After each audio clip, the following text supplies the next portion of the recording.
First से लेकर 9th class तक मेरी लाइफ बहुत अलग थी। किसी को ज्यादा फर्क नहीं पड़ता था मुझसे। मानो क्लासरूम का डस्टबिन हूँ मैं, कोई मुंह ही नहीं लगाता था। अबे श्रीवास्तव, क्या कर रहा है यार ये? माँ बाप ने बस कचरा खाने ही सिखाया क्या? मुंह क्यों लगा रहा है मुझे? बचपन में ऑप्स बेड्स के नाम पर लड़ाइयाँ करना। है? तूने मेरा बच्चा मार दिया। वो बारबी की नेम शीट को स्टिकर की तरह सर पे लगा लेना। मेरा तो एक यूट्यूब चैनल भी था, अजीब सी वाइन्स बनाता था मैं उस पे। मुन्नू, तू एक घोड़ा है। नुन्नू जो बोलता है वही होता है। मुन्नू ऐसा कुछ नहीं। सब्सक्राइब करें मुन्नू नुन्नू की वाइन्स। मैं कहीं पर भी वाइन्स बनाने लग जाता था, भले फिर बैकग्राउंड में किसी की दादी मर रखी हो। सारी जायदाद मेरी। उसके दूसरे दिन ये बंदा भी मेरी वीडियो पे कमेंट कर रहा होता है, भाई full haha video, thank you मेरी दादी के साथ कोलैबोरेशन करने के लिए।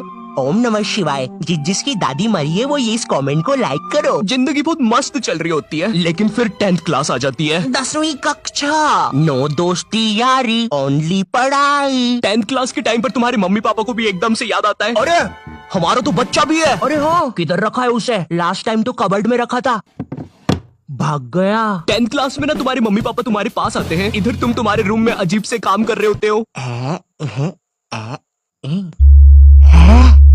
ओहो हो साइंटिस्ट है। ओहो हो साइंटिस्ट। पीछे से तुम्हारे मम्मी पापा आते हैं। पूची पूची पूची पूची पूई।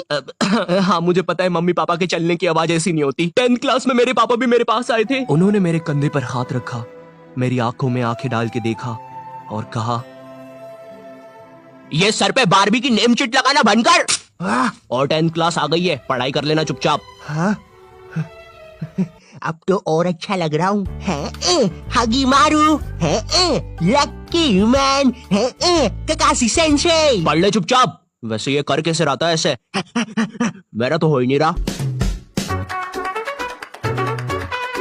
10th क्लास से तुम पर एक पढ़ाई का बोझ आने लगता है, जिसके कारण तुम्हें अपनी हॉबीज, कलाकारी, संस्कृति छोड़नी पड़ती है।